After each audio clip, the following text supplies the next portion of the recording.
Amém. Bom dia, irmãos. A graça e a paz do nosso Senhor e Salvador Jesus Cristo.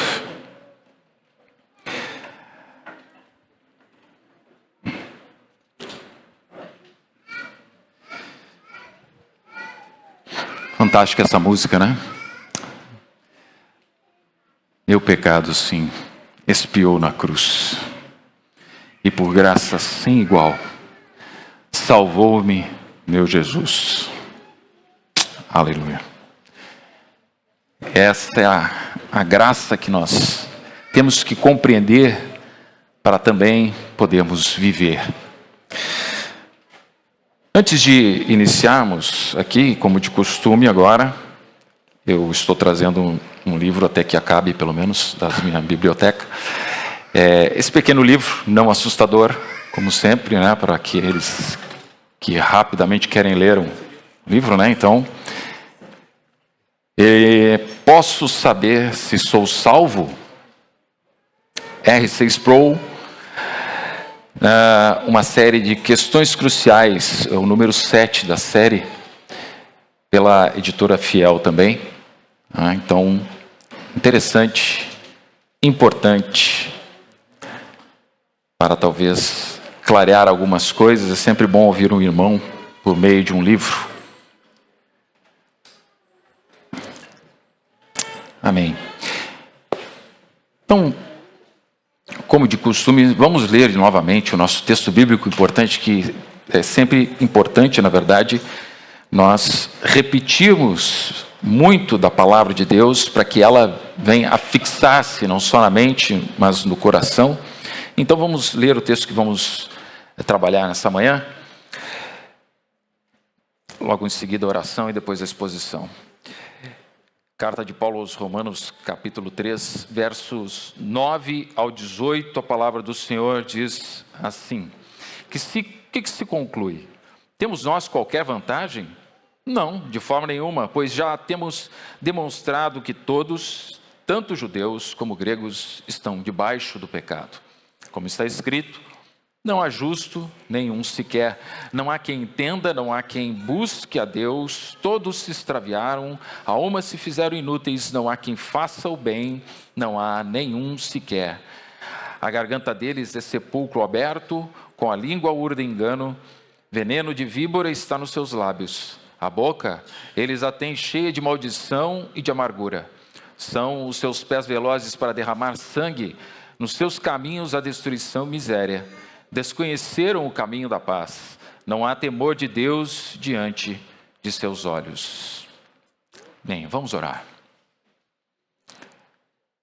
Senhor nosso Deus, nessa manhã, mais uma manhã, que o Senhor nos dá a misericórdia de estarmos aqui, juntos, santo ajuntamento, não, Senhor, vindo aqui primeiramente por nós, mas viemos aqui por Ti, porque é devido a Ti, Deus glorioso e bendito, entregar a Ti adoração, louvor, glória e honra, culto, e queremos fazer isso nessa manhã, Senhor. Ajuda-nos, por favor, te pedimos que a Tua misericórdia seja conosco, assim como o Teu bom Espírito Santo esteja em nós e através de nós, para que possamos, sim, Senhor, Deus, entregar e também, pela Tua misericórdia, receber de Ti a instrução, o ensino, a correção, Deus, o consolo, através da Tua santa palavra,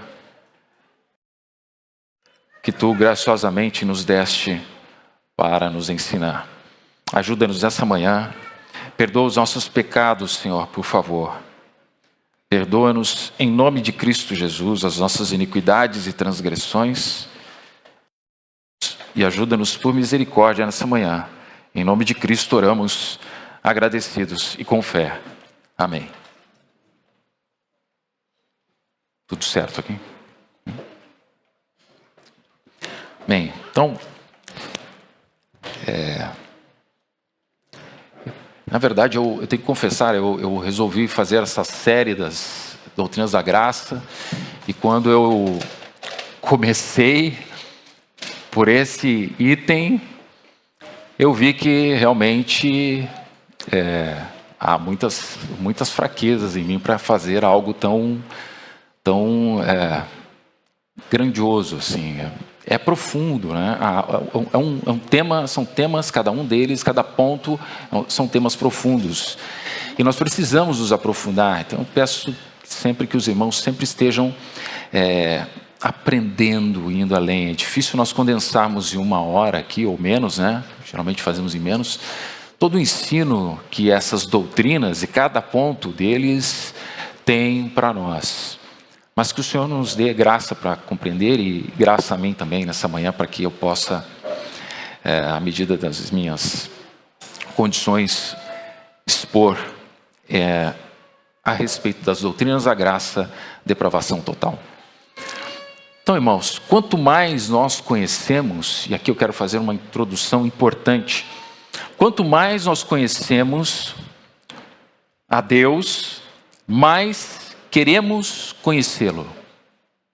Quanto mais nós meditamos em sua pessoa, mais queremos nos aprofundar nele, no seu caráter, sua inescrutável mente, seu incondicional amor.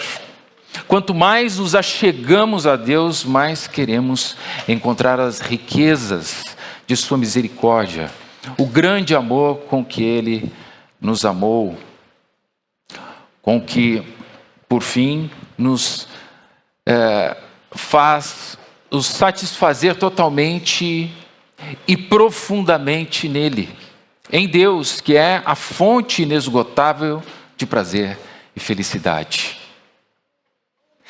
Deve ser assim. Deve ser assim. Quanto mais nós conhecemos, mais nós queremos conhecer. Quanto mais Ele nos deu dele para ser conhecido por nós, mais então queremos conhecer o que Ele tem para nos mostrar dele mesmo, desse caráter, desse ser insondável, o qual nos deu uma porção da sua graça, da sua sabedoria, para que possamos viver isso e termos vida.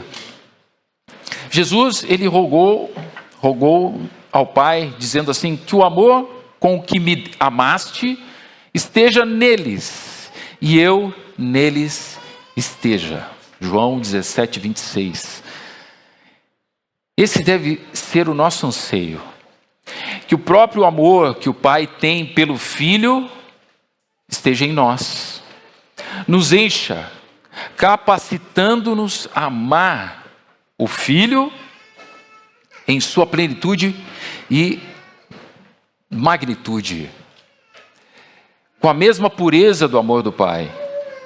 Então os nossos afetos, eles estarão reordenados, eles serão reordenados. As frustrações que temos, às vezes recorrentemente nesse tempo, elas vão embora. Nossos amores pecaminosos, né? Nossos amores estranhos por coisas, por nossos desejos deturpados, eles vão embora. Essas coisas cessarão. Essa é a razão aqui, porque eu quis trazer, na verdade, ou fazer essa série de 5 pontos.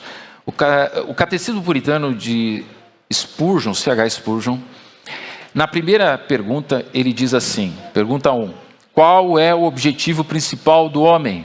Resposta, o objetivo principal do homem é glorificar a Deus e ter comunhão com Ele para sempre. John Piper vai dizer a respeito desse mesmo tema, ele vai dizer assim, Deus é mais glorificado em nós quando somos mais satisfeitos nele. Ou seja, enquanto mais você é satisfeito, vindo do fim para o começo, mais se você se satisfaz nele, ele é a sua satisfação na vida, então mais você glorifica a Deus. Você quer glorificar a Deus? Então, se satisfaça nele. Mais satisfeitos nele. Porém, o que John Piper e Spurgeon também sabiam é que para se alegrar nele e ter comunhão com ele, nós precisamos conhecê-lo. Nós só conhecemos mais a Deus através das Escrituras. E eu sempre, meditando aqui nessas coisas, eu me maravilho sempre com o relato de Lucas 24, os versos 13 a 35, que falam dos discípulos na estrada de Emaús. A maioria de nós conhece, deve conhecer, né, esse momento das Escrituras.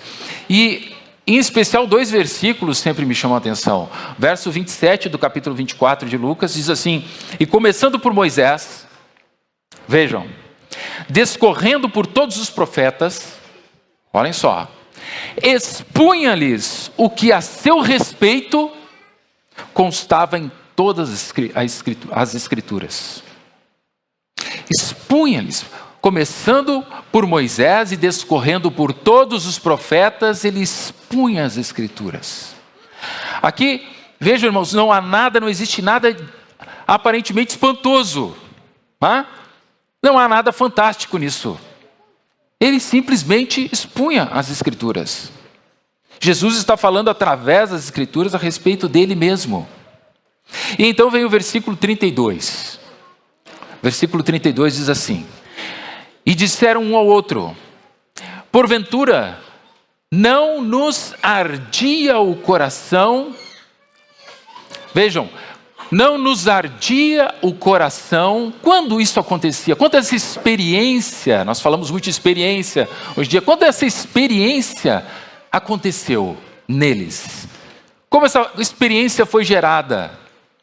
Esse sentir de o arder no coração. Quando ele, Cristo, pelo caminho, nos falava, quando nos expunha as Escrituras. Quando ele expunha as Escrituras. Não é de outra forma. Isso que veio neles, e não é porque era Jesus, agora nós vamos dizer, não, mas era Jesus, pastor. Jesus põe o arder no coração ali, não. Eles claramente estão dando a ênfase, ele nos expunha as Escrituras e então nos ardia o coração. E é por esse meio que Deus trabalha em nós, é esse meio que Deus penetra o nosso coração. E isso nós temos que ter claro para nós, e todo dia desejar e orar por isso. Eu quero ouvir as Escrituras e quero recebê-las de uma forma que ela arda no meu coração. Vamos observar, então, o que está, esse acontecimento aqui. Para nos alegrarmos nele, precisamos, então, conhecê-lo, e conhecê-lo através das Escrituras. E talvez o tipo de conhecimento mais crucial aqui, então, o conhecimento mais preciso e necessário para as nossas vidas seja o conhecimento de quem Deus é na salvação. Na salvação. John Piper, ele diz assim, falando sobre esse tema das doutrinas da graça. Ele diz: é disso que tratam os 5 pontos, como são chamados 5 pontos do calvinismo, né? E é disso que tratam os 5 pontos do calvinismo, não do poder e da soberania de Deus em geral, mas de seu poder e de sua soberania na maneira como ele salva pessoas. Essa é a razão porque estes pontos são, às vezes, chamados de doutrinas da graça. Para experimentarmos plenamente a Deus, vejam o que ele diz, precisamos saber como ele age, mas também, em especial, como ele nos salva. Como ele me salvou. Como ele salvou você. Então devemos lembrar que a salvação, a obra de Deus em nós, é o nosso testemunho ao mundo. Nós falamos disso no último sermão, Só lhe deu glória. É o nosso testemunho ao mundo, aquilo que devemos pregar, é aquilo que aconteceu conosco. Conhecer a salvação, então, implica em nos autoavaliarmos e então percorrermos o caminho que Deus percorreu para mostrar sua glória e poder através de nós. Então, a história dos 5 pontos, ela remonta ao início do século XVII, volta de 1600, quando um grupo de pessoas ligadas a um homem chamado Jacob Arminius, que estudou em Genebra com o sucessor de Calvino e se tornou um professor de teologia em uma universidade no ano de 1603. E pouco a pouco esse homem, Jacob Arminius, ele foi rejeitando certos ensinos que Calvino ensinava. A controvérsia dessa questão de rejeitar esses ensinos se espalhou por toda a Holanda, que era um lugar onde a igreja reformada era ou tinha maioria. Os assim chamados, então, por arminianos, né, porque vinham de Jacob Arminius, formularam aquilo que criam. Então, em 5 artigos, eles fizeram 5 artigos, conforme aquilo que eles criam, e os apresentaram às autoridades políticas da Holanda em 1610, que teve esse evento, foi chamado de remonstrância. Foi assinado por 46 ministros. Oficialmente, a resposta, então, da Igreja Reformada veio no sínodo, chamado Sínodo de Dort, que aconteceu de 13 de novembro de 1618 até 9 de maio de 1619. Então, esses homens ficaram meditando essas coisas e trabalhando esses pontos por todo esse período, de um ano a outro, para considerar exatamente esses artigos. Então, haviam nesse Sínodo de Dort 84 membros de igrejas reformadas e 18 delegados seculares. Nesse sínodo foi então escrito o que se tornou conhecido como os Cânones de Dort. Eles afirmaram e reafirmaram aqui então os 5 pontos chamados do calvinismo ou as doutrinas da graça, focados naquilo que se chama na teologia de soteriologia de Calvino, ou seja, na doutrina da salvação, em resposta então aos 5 artigos desses arminianos remonstrantes. E na verdade os 5 pontos, irmãos, e as doutrinas da graça, eles não foram escolhidos exatamente pelos calvinistas como um sumário dos ensinos de Calvino, não é isso. Eles surgiram como uma resposta, então, a esses arminianos que escolheram esses 5 pontos para discorrerem deles. Pontos centrais. Na verdade, para nós hoje, é muito mais importante nós termos uma teologia bíblica coerente e positiva sobre esses 5 pontos do que exatamente saber aqui detalhes dessa controvérsia, o que eu não entrarei aqui nas questões históricas. Mas esses 5 pontos estão exatamente no âmago da teologia bíblica. E não são insignificantes ou desprezíveis, pelo contrário. A nossa posição sobre eles afeta profundamente o nosso ponto de vista sobre Deus, o homem, a salvação, a expiação, a regeneração, afeta nosso ponto de vista sobre Deus na segurança da salvação e também na adoração e sim, nas missões. Afeta. Então, os 5 pontos do calvinismo ou as doutrinas da graça são o que eu tentei colocar aqui. Eles foram, alguém em algum momento, não se sabe quem, formou um acróstico com cada letra do início dessas frases. Conseguimos colocar ali? E as frases em inglês que formou esse acróstico TULIP, né? Que é a depravação total, a eleição incondicional, expiação limitada, graça irresistível e perseverança dos santos. O ponto que nós trabalharemos hoje, então, aqui, como eu falei, é a depravação total. E nós temos caminhado nesse vale por meio dos 5 solas, né?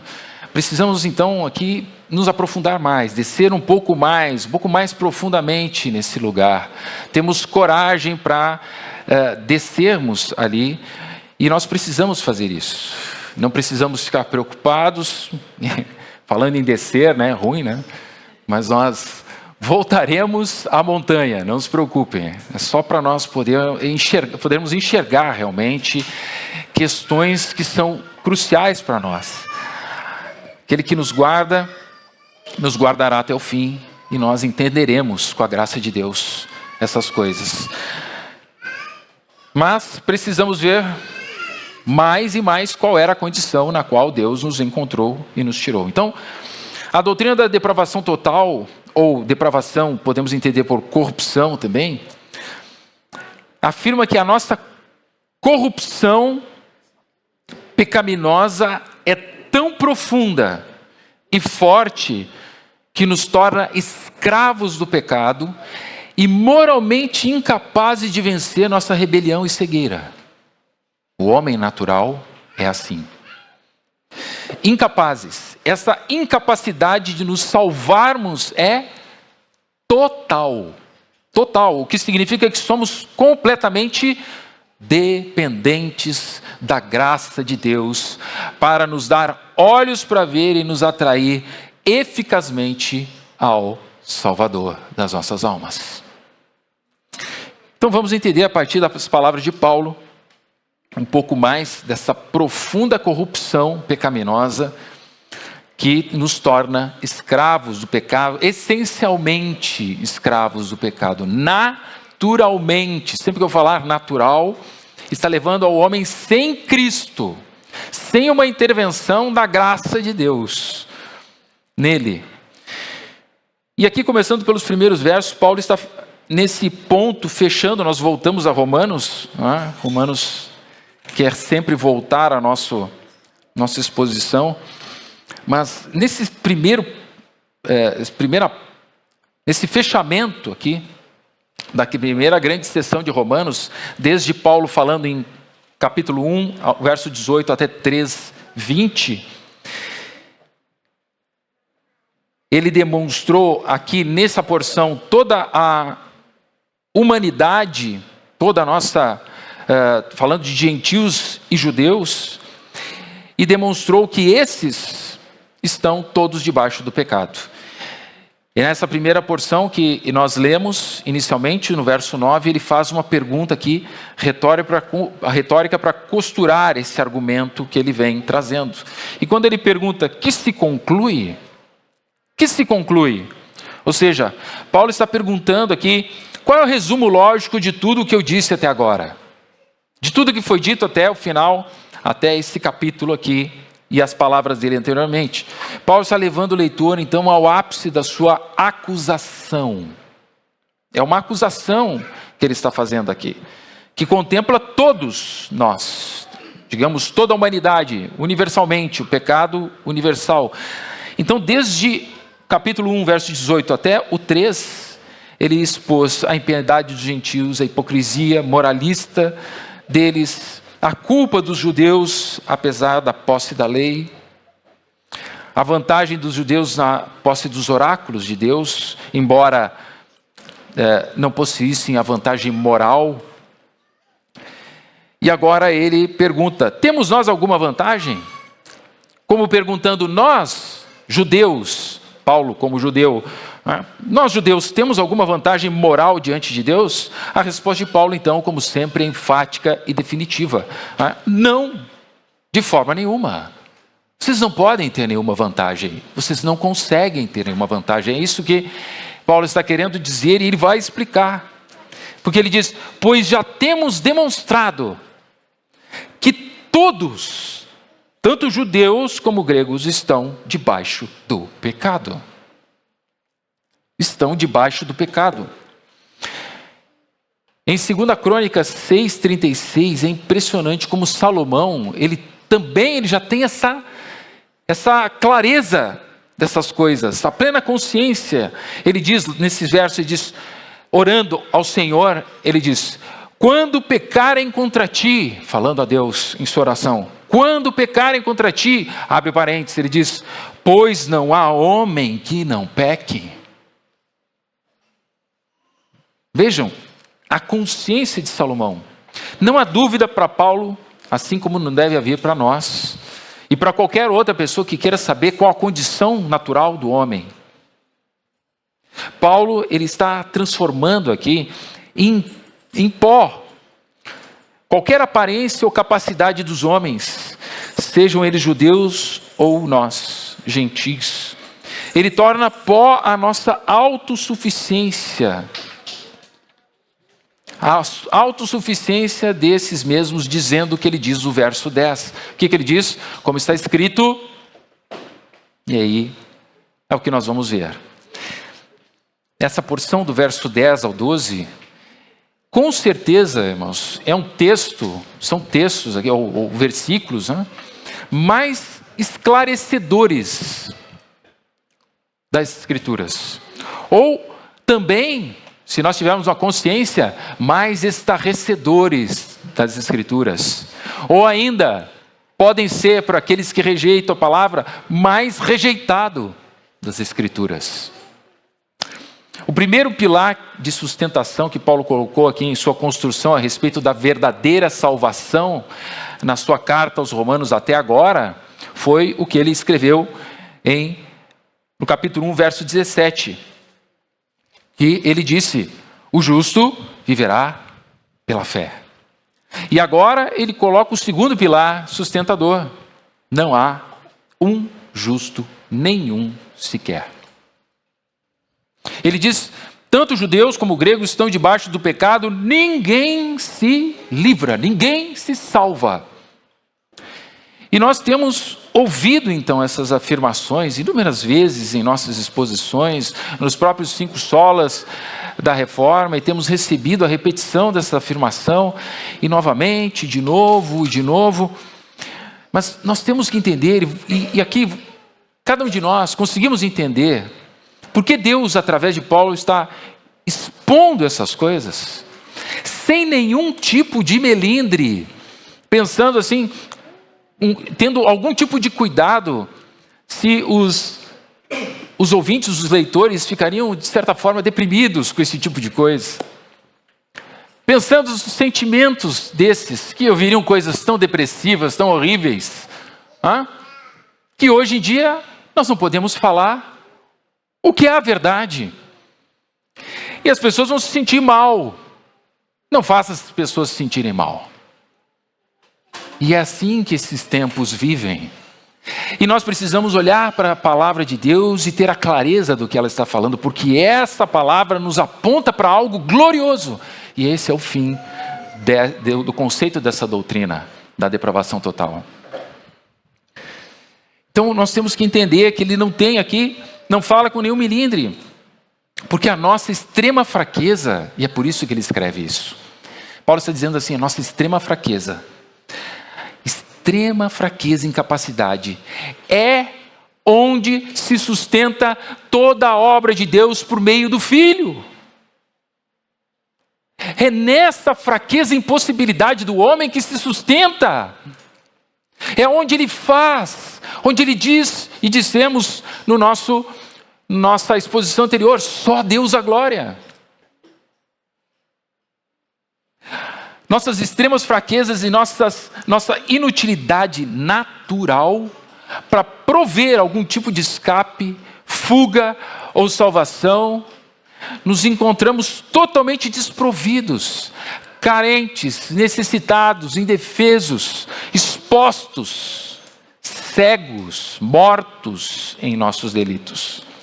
Naturalmente, não somos pessoas livres que ocasionalmente tropeçam. Não, naturalmente não somos assim. Somos pessoas escravizadas que pecam porque estão cativas. Essa é a condição em que Deus vai nos encontrar. João 8,34 diz, em verdade vos digo, todo que comete pecado é escravo do pecado. Efésios 2:1, nós já vimos esse texto. Ele nos deu vida, estando nós mortos nos nossos delitos e pecados. Tito 3, ele diz: pois nós também outrora éramos insensatos, desobedientes, desgarrados, escravos de toda sorte de paixões e prazeres. Jeremias, capítulo 13, verso 23, ele diz, vejam a forma com que ele fala: pode o etíope mudar sua pele, ou o leopardo as suas manchas? Então, poderíeis fazer o bem, estando acostumados a fazer o mal? Acostumados a fazer o mal? Poderiam fazer algum bem? Assim como o leopardo não pode tirar suas manchas, o homem que permanece, vive no pecado, não pode fazer o bem. A escravidão ao pecado é universal. O homem não está aqui nesse sentido, naturalmente, ele não está doente somente. O homem está morto. Ele não está ferido, ele está cativo, preso. A condição é desesperadora, mas às vezes nem nós, ou às vezes nem eles, conseguem ver todo esse desespero. E esse é um ponto que Paulo traz a lumen aqui. Desesperem-se porque vocês estão naturalmente nessa condição. E essa é uma pergunta que nós recorrentemente temos que fazer, e eu já fiz aqui. Você já ficou desesperado? Desesperado pela sua condição natural? E por aquilo que ainda reside em seu ser e coração? Você já ficou desesperado? Vamos meditar em cada um desses pontos que Paulo fala aqui para nós. Não há justo nenhum sequer. Verso 10. Nenhuma pessoa, quando julgada de acordo com os padrões de Deus, isso é importante, os padrões de Deus, pode ser considerada justa. Nenhuma. Nossa forma de pensar a respeito da justiça nos leva a supor que no dia do julgamento nós poderemos passar por esse julgamento baseados em nosso próprio desempenho. Ou às vezes o erro também está em achar que nós nunca passaremos pelo julgamento de Deus, porque não temos condições, somos tão fracos, sou tão inútil, aquela autopiedade, que também está errado. Também está errado. Não são por essas coisas, não é pelo que fazemos ou deixamos de fazer. Mas não há nem justo, ninguém é justo, nenhum sequer. Paulo define totalmente e plenamente. Verso 11, não há quem entenda. Não há quem entenda. Claro, ainda na justiça, nós sabemos que a justiça é a justiça que Deus define. Na perspectiva que Deus define, não há nenhum justo segundo a justiça de Deus, temos que lembrar disso. Não há nenhum justo segundo a lei de Deus, porque é isso que faz com que sejamos justos diante do Senhor. E Cristo cumpriu a lei, e Cristo fez a vontade do Pai até o fim. Por isso ele se capacita para ser o Cordeiro de Deus que tira o pecado do mundo. Então não há quem entenda. Aqui é a nossa incapacidade de entender as coisas. Se nós, então, como seres humanos, pecadores, escolhemos ignorar Deus e desenvolvemos uma visão de mundo centrada em nós, como se pode esperar entender a verdade ou as verdades de Deus? Não há como. Rejeitam o Senhor e se alongam cada vez mais. Verso 12, todos se extraviaram. Em vez de reconhecerem... e outro ponto que eu estou passando, eu estou me lembrando de algumas coisas, não botei tudo, mas quando nós falamos que não há quem busque a Deus, não ache que o ímpio ali fora, ele quer vir aqui, por si só. Se esse vem, é por uma curiosidade, por um outro interesse, que da sua espiritualidade, não é porque ele busca Deus. Claro que Deus pode fazer nele algo, e é o que nós esperamos, e devemos orar por isso.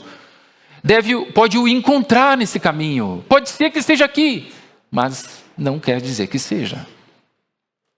Então por isso a igreja não pode se promover como querendo chamar alguém que não quer vir. Nós não mudamos nosso culto para alguém que não quer ele. Esse é o ponto. Então, verso 12, todos se extraviaram. Então, em vez de reconhecer a majestade de Deus na obra da criação, eles perverteram o culto de Deus em idolatria. E essa apostasia não foi por falta de luz, nós já vimos, mas por rebeldia deliberada. O homem sacudiu de sobre si o jugo de Deus. Ele se achava, como eu vou ficar? Quebremos nossas algemas. Temos um salmo. Sacudamos o jugo dele, como se Deus fosse pesado para eles. Abandonaram a fonte da vida para cavar seus próprios poços secos. Abandonaram a Deus, o Deus verdadeiro, para se prostrarem diante de ídolos criados por suas próprias mãos. E aqui ídolos, diga-se, nós temos que lembrar, ídolo pode ser feito por nós em qualquer lugar, fora ou dentro. Na verdade, começa dentro. E ele expõe o que ele quer. Se um desejo bom nosso, pode se tornar um ídolo. Eu posso querer que a minha filha, o meu filho, tenha o melhor estudo, seja o melhor em tudo, seja uma pessoa correta na sociedade, seja aquele em que eu me orgulho, mas isso é um desejo bom, né? Em um certo sentido. Quando esse tipo de desejo vira uma exigência para a minha felicidade, então ele se torna um ídolo. E isso nós temos que estar plenamente conscientes. Então, quando nós colocamos a nossa confiança e a nossa alegria, e lembram-se qual é o fim último do homem? Glorificar a Deus, como John Piper diz, como quando nós somos mais satisfeitos nele, nós o glorificamos por completo. Então, quando ele não é a nossa satisfação, nós mudamos o nosso Deus para essas coisas. Então todos se extraviaram, se fizeram inúteis. Não há quem faça o bem, não há nenhum sequer. Verso 12 ainda, para que as pessoas possam fazer o bem, e aqui é importante, aos olhos de Deus, elas precisam não apenas fazer algo que exteriormente se conforme com a sua lei, com a lei de Deus, mas ao agir conforme a lei, devem também estar motivadas por um coração que quer agradar a Deus. Um coração que o ame de maneira completa, com toda a sua mente e ser. E as boas ações não estão com o coração em Deus e para a glória de Deus. Se elas não estão com o coração para Deus e para a glória de Deus, elas não são boas obras. Por isso que nós vemos os homens, segundo a graça comum que Deus dá, refreando o mal neles, fazendo coisas boas. E quando lemos depravação total, pastor, isso aí foi um exagero, né? Foi uma coisa que deram uma inflada para chamar a atenção. Não, uma coisa não tem nada a ver com a outra. Depravação total é o nível de corrupção que tomou conta totalmente do nosso ser. É isso que está falando aqui. Não está falando da capacidade do homem, de tudo que ele pode fazer de maldade. Né? Não está falando disso. O homem, se Deus não refrear, ele pode ter níveis de maldade que nós nem pensamos. Mas a ideia é que o bem que nós temos que ver, quando olhamos uma pessoa parece tão boa, que a gente diz, só falta Jesus, só falta Jesus, de tão boa que ela é. Na verdade, todo bem que nós vemos, se ele não está em Deus, se o coração dele não está motivado pela glória de Deus, por aquilo que Deus fez nele, e querendo agradá-lo, então não é bem. Não é bem. E pelo contrário, essas obras que ele faz, filantrópicas, de ajuda, se voltam como condenação para ele. Porque ele faz a parte de Deus. A parte de Deus. Ele faz por uma motivação pessoal de si, de uma autoglória, de uma satisfação do seu ego, das suas carências, seja lá do que for, mas não é para a glória de Deus.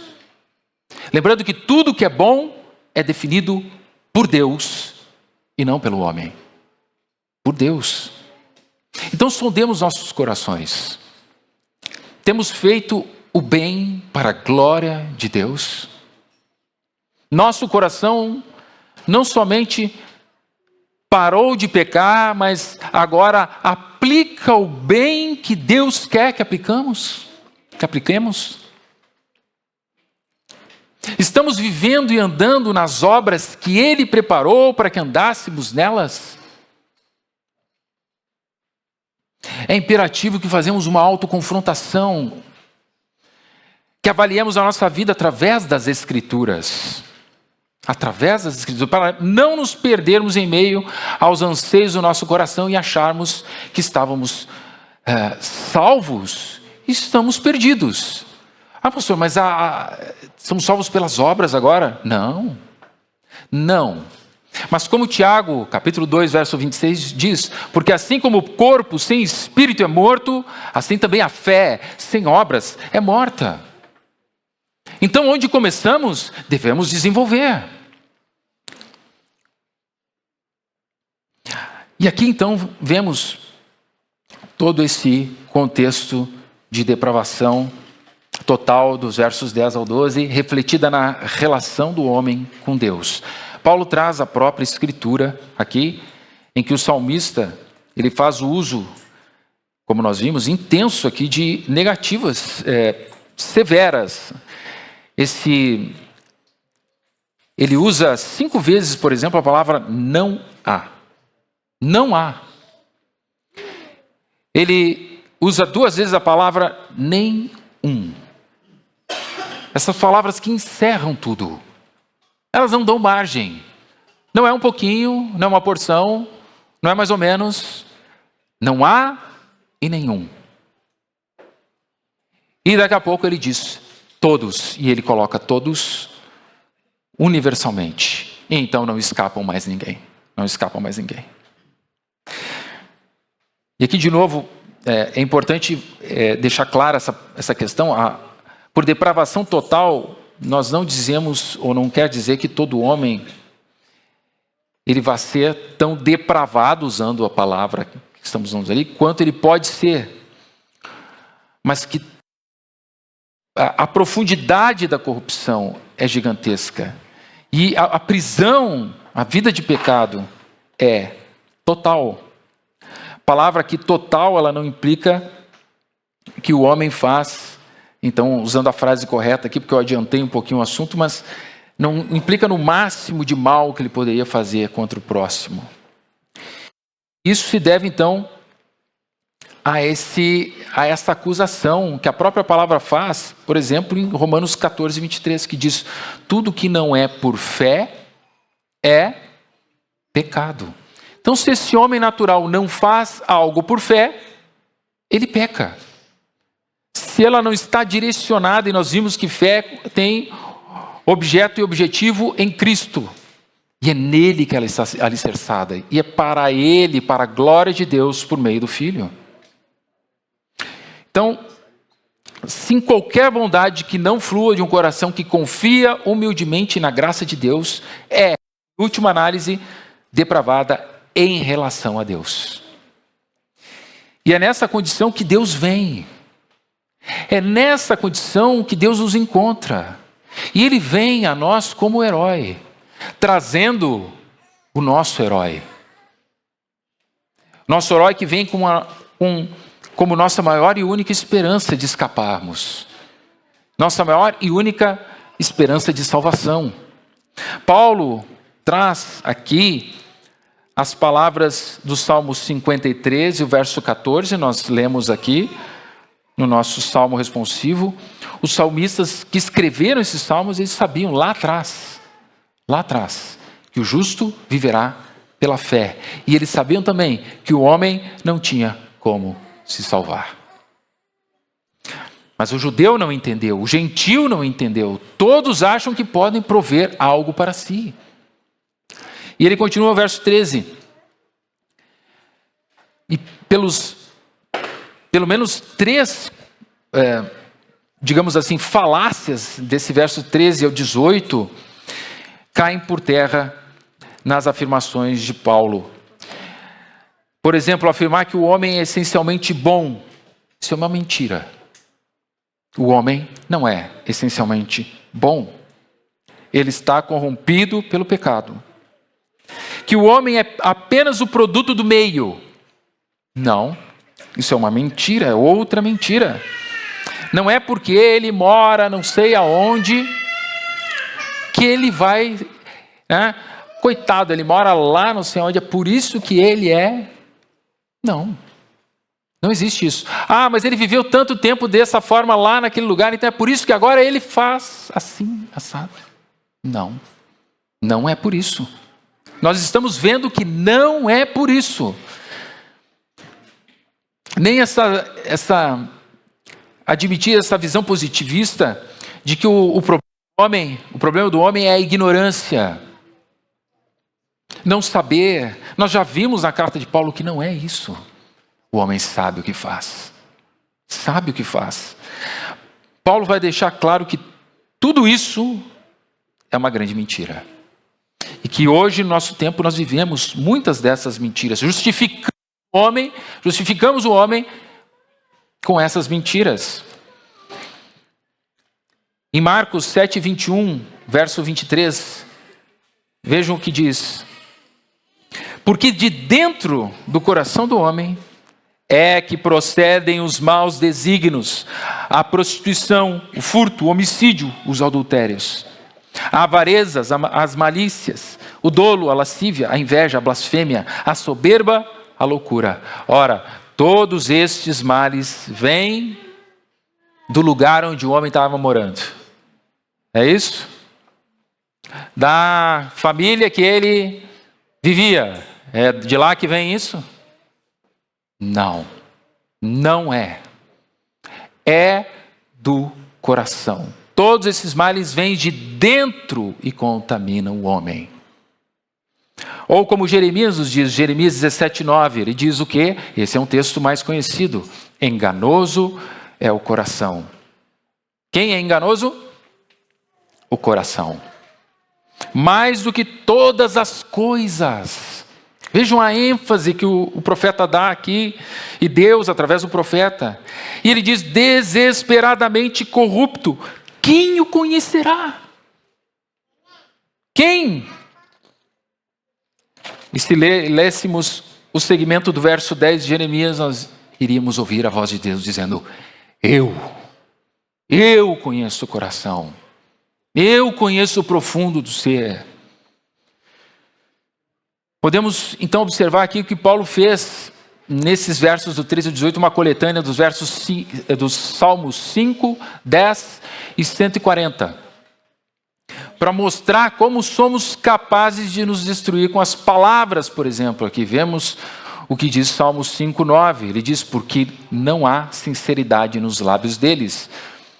No íntimo só pensam em destruição, a garganta deles é um túmulo aberto, com a língua criam inimizades. Tanto o salmista quanto o apóstolo falam da garganta e da língua, da humanidade, da sua capacidade de maquinar e tramar o mal. Em Salmo 140, verso 3, nós lemos, afiam a língua como a serpente, nos seus lábios há veneno de cobra. E também no Salmo 10, verso 7, diz, sua boca está cheia de maldição, engano e ameaças. Debaixo de sua língua há maldade e perversidade. Então, vejam como esses versículos têm em comum? E o que eles nos trazem? A expressão de que somos capazes o que somos capazes de fazer com nossas palavras. E a figura que Paulo usa aqui para representar essa condição do homem é extremamente didática para nós. Nossa garganta é comparada a um sepulcro aberto, a uma cova que foi aberta, deixada ao ar livre, como um cadáver, um processo de decomposição, que exala um mau cheiro, um cheiro terrível. E essa é a comparação que o apóstolo faz da nossa fala, daquilo que sai de dentro e vem aos nossos lábios, cheio de morte e de corrupção. E Paulo usa também uma citação literal de Isaías 59, versos 7 a 8, onde ele diz: os seus pés correm para o mal e se apressam para derramar o sangue inocente. Os seus pensamentos são pensamentos de maldade. A desolação e a destruição acham-se nas suas estradas. Eles não conhecem o caminho da paz, nem há justiça nos seus passos. Fizeram para si caminhos tortos. Todos aqueles que andam por eles não têm conhecimento da paz. Então essa é a descrição que Paulo e as Escrituras fazem da humanidade, uma descrição aterradora. Aterradora, que nos deixa, e deve nos deixar, pelo menos, humilhados, no pó e cinza, que nos faz questionar como somos naturalmente assim. E a resposta vem no versículo 18 do capítulo 3, porque nesses não há temor de Deus. Não há temor de Deus. Paulo cita nesse ponto o Salmo 36, verso 1. No coração do ímpio, o que ele diz? Há uma voz de rebeldia diante de seus olhos. No coração daqueles ímpios, rebeldes, há uma voz de rebeldia diante dos seus olhos. O que acompanha todos esses pensamentos de desgraça é soberba e altivez. É o que acompanhou o que estava lá em Adão e o fez transgredir a lei do Senhor. É o que está aqui. Irmãos, essa percepção de perdição é o que nos... Vejam como as coisas são. Coisas extremamente aterradoras, horríveis, miseráveis de quem nós éramos, deve nos levar à vida. A olharmos para essas coisas e vermos da onde Deus nos tirou. De novo, nós já temos acompanhado esse caminho, de onde nós estávamos, para onde Ele nos transportou. Lá em Efésios nós vimos, Ele nos deu vida, estando nós como? Mortos em nossos delitos e pecados. E aí ele discorre até o verso 3, e depois ele diz, mas Deus que é riquíssimo em misericórdia, pelo muito amor com que nos amou, de novo, estando vós mortos em vossos delitos. Da onde eu tirei vocês? E a mesma coisa aqui. A mesma coisa aqui. Quando contemplamos que a nossa vida por completo seria devastada pelo terror da condenação do inferno, que nos encontrávamos miseráveis, necessitados, carecidos, e então fomos encontrados por Deus. Você foi encontrado por Deus e não merecia nada. Você era essa pessoa horrível que estava aqui. E continua lutando. E deve lutar. E eu espero que lute. Nós juntos precisamos lutar. Porque ainda está, agora sim, falando de doença em nós. Nos provocando, nos incitando, querendo nos levar a transgredir o nosso Deus que nos amou e nos resgatou no tempo. Quando o Espírito de Deus abre os nossos olhos para essas coisas, a sua vida não pode ser mais a mesma.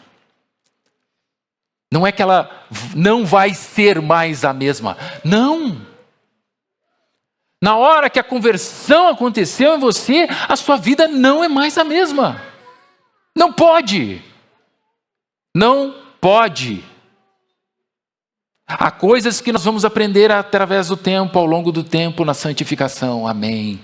E nós vamos desenvolver coisas, mas acontecem coisas na conversão. O amor de Deus te encontrou. A misericórdia do Senhor te encontrou.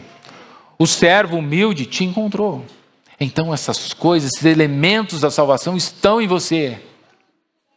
Eles serão desenvolvidos, mas eles já estão em você. A sua vida não pode ser mais a mesma. Você tem que morrer para os seus pecados e renascer para uma nova vida, como um verdadeiro filho de Deus. As coisas passadas, elas devem ser odiosas. Vejam, olhem o que a Escritura nos diz. As coisas que passaram devem ser odiosas. Ezequiel 20, 43. Ele diz assim, ali, Deus falando: vós lembrareis dos vossos caminhos. Devem lembrar dos caminhos de vocês. Lembrareis dos vossos caminhos. E de todos os vossos feitos com que vos contaminastes. Vocês vão lembrar. Lembrem-se. Por quê? Ele diz: e tereis nojo de vós mesmos. Você já se encontrou nesse estado e nesse estágio de lembrar os seus caminhos e ver isso por todas as vossas iniquidades que tendes cometido? Eles vão olhar, e pela graça de Deus, é isso que o texto está dizendo, graça sobre graça, você vai olhar e aquilo vai ser nojento para você. Nojento. Esse é o texto em que, nos versos anteriores, aqui em Ezequiel, Deus transformou o interior. Como fez lá em Ezequiel 36, 31, quando ele diz que ia trocar o coração de pedra pelo coração de carne. E em vista dessa obra que aconteceu em nós, não podemos mais aceitar os nossos pecados como se nada fossem. O que aprendemos com essa doutrina da depravação total, essa nossa incapacidade de fazer a vontade de Deus? Quando olhamos para o decálogo, os 10 mandamentos, não conseguimos naturalmente fazer a vontade de Deus, mas agora, atingidos por essa graça, podendo olhá-la na perspectiva dessa salvação, então, sim, nós podemos dizer não ao pecado, podemos dizer sim à vontade do Senhor. A doutrina da depravação total destrói qualquer tentativa de justiça própria nossa. Sabe quando aquela pessoa diz para você: você fez aquilo de errado? Qual é a primeira ou uma das primeiras coisas que se tem vontade ou muitas vezes se fala? Ah, mas você também fez. E você? E você? Justiça própria. Quem é você para falar isso de mim? E aí a gente começa a lembrar de tudo aquilo que a gente nunca falou. Aí nós lembramos: como é que essa pessoa tem a audácia de falar isso para mim? Não é assim? Justiça própria. Toda a nossa arrogância é destruída. Quando alguém nos afronta, a primeira reação não deve ser a nossa autodefesa, mas humildade. Porque você reconhece que o pecado que está em você, ou está em você, e você também tem suas dificuldades. Então, a gente olha para nós. Seria agora natural de um novo ser, natural agora do nascido de novo. Porque do nascido de novo é natural fazer o bem. Vamos parar de minimizar nosso pecado, dizendo: eu sou assim mesmo, todo mundo faz isso. Não achei que fosse tão grave. Romanos 3 destrói nossa negação, nossa racionalização do pecado, nosso auto-engano. Aqueles que foram encontrados por Deus, nascidos de novo, sabem que o coração é mau, desesperadamente corrupto. Então, não confie no seu coração, sem filtrar as coisas pela palavra. Não confie em suas emoções, sem submetê-la ao Espírito Santo. Cristãos não vivem dizendo: eu senti no coração, e vão por esse caminho do que sentiu. Não. Um cristão deve dizer: pela palavra de Deus eu discerni. Pela palavra que é a espada do Espírito. Aqueles que foram encontrados por Deus, nascidos de novo, abrem mão do controle que nunca tiveram, né? Mas abrem mão de tentar controlar as coisas e buscam a paz que começa no próprio coração. Aqueles que reconhecem sua condição natural e o resgate de onde foram tirados, que foram alvos. Seu serviço cristão não é um pagamento, é uma resposta amorosa. Os conflitos, eles não acontecem por acaso, irmãos. Eles brotam de desejos desordenados, expectativas pecaminosas, instintos de autoproteção, orgulho ferido, medos não confessados, ofensas mal resolvidas. Perceba, nossas relações, elas carregam as marcas de Romanos 3. Nossas relações carregam as marcas de Romanos 3. Aqueles que reconhecem sua condição natural e o resgate da qual foram alvos, antes de discutir, se perguntam: qual parte desse conflito é minha responsabilidade? Então, aqueles que reconhecem sua condição natural e resgate, ou do resgate qual foram alvos, sabem que o arrependimento não é remorso, não é emoção, não são lágrimas, não são sentimentos de culpa. Arrependimento é mudança de mente, mudança de afetos, mudança de comportamento, retorno à obediência. Arrependimento é isso. Não é só refrear o ódio, mas colocar amor no lugar do ódio. Sabem que não basta lamentar o pecado, é preciso matar o pecado. Matar o pecado. E o mais importante de tudo, a doutrina da depravação total deve nos levar a exaltar a Deus por meio de Cristo e nos fazer contemplar a beleza da graça de Deus em Cristo Jesus, que nos alcançou, que nos transformou e que nos transportou para o reino do Filho do seu amor. Nada disso, irmãos, vem de nós. E é possível que essa ilusão queira nos cegar, impedindo de ver a verdadeira condição do nosso coração, do meu, do seu. E assim eu sugiro que você reflita nessa semana, nesses dias, profundamente nessas coisas. Em tudo que você acabou de ouvir aqui, leia o capítulo, leia a palavra. A justiça de Deus se revela no Evangelho, de fé em fé. E quando você se encontra com o seu verdadeiro eu e chora amargamente, então, quando você levanta a cabeça, Cristo está lá. Cristo está lá. Cristo, aquele Cristo do Evangelho da cruz, do sangue vertido na cruz, na sua frente, estendendo a mão que você não negará, dizendo: vem filho, você é meu. Eu estarei com você até o fim, eu garantirei a jornada. Esse Cristo e Senhor estará lá, o Cordeiro de Deus que tira o pecado do mundo, digno de tomar o livro e abrir os selos, porque foi morto e com seu sangue comprou para Deus os que procedem de toda língua, tribo, povo e nação, e para o nosso Deus os constituiu reino e sacerdotes e reinarão sobre a terra. Você crê nisso? Amém? Então que o Espírito de Deus, o Espírito de Cristo esteja em você, não somente marcando você com o Espírito da promessa, mas transformando o profundo da sua e da minha alma. Amém? Vamos orar. Senhor nosso Deus, te damos graças, Senhor, porque nessa manhã, mais uma vez, o Senhor nos deu a Tua palavra, fomos expostos à Tua palavra, Senhor. E fomos levados até o profundo do nosso ser, daquilo que é natural no homem, Senhor, do qual e o lugar da onde Tu nos tiraste. E nós, Senhor, ficamos chocados, estarrecidos, perplexos e profundamente agradecidos. Rendemos a Ti, Senhor, tudo o que temos e somos, porque se não fosse o Senhor, nada teríamos e seríamos. Se não fosse o Senhor, nós não estaríamos aqui nessa manhã. Se não fosse o Senhor não teria cuidado de nós hoje pela manhã. Ó Deus, e todos esses dias, como chegamos aqui em segurança.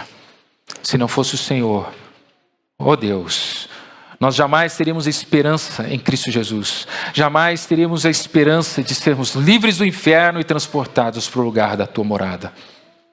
Ó Pai, nessa manhã, ajuda-nos pelo teu Espírito a enxergar, ó Deus, esse lugar de miséria, para podermos valorar, para glorificar o teu nome, aquela graça que veio a nós possamos realmente, Senhor, te dar glórias a Deus.